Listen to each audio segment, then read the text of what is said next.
Maglalagay ako ng cooking oil. Iprito ko muna itong patatas at ang carrots.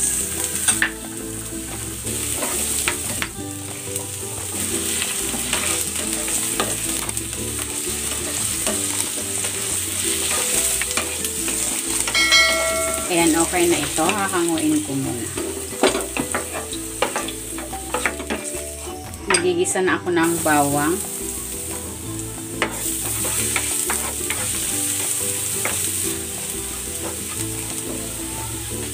At ng sibuyas.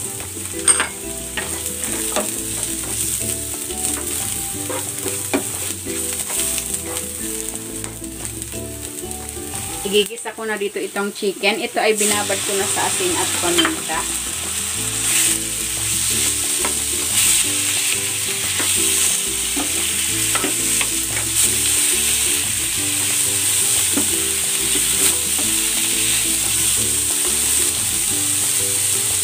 Maglalagay ako ng patis.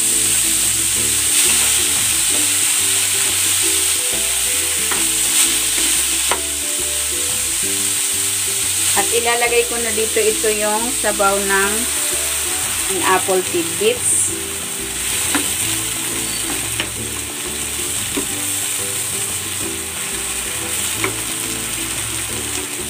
Takpan natin. Ayan. I-simmer natin ito for 5 minutes.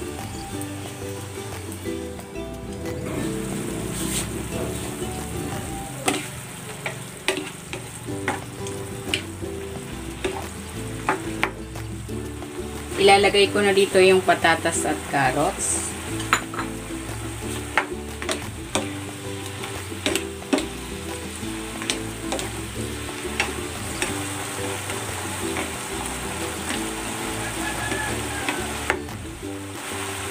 At maglalagay na ako dito ng evap milk.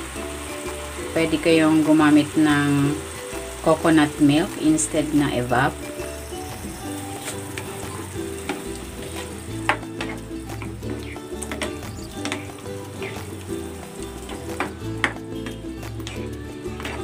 Ayan, lutuin pa natin ito hanggang sa medyo lumapot yung sauce.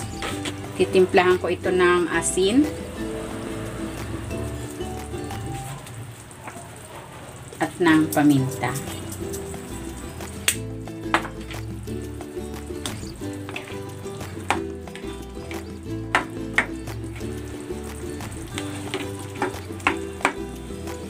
Lalagay ko na itong bell pepper. Ang pineapple tidbits.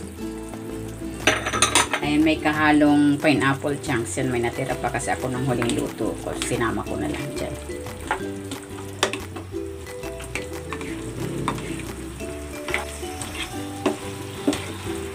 Yung bango.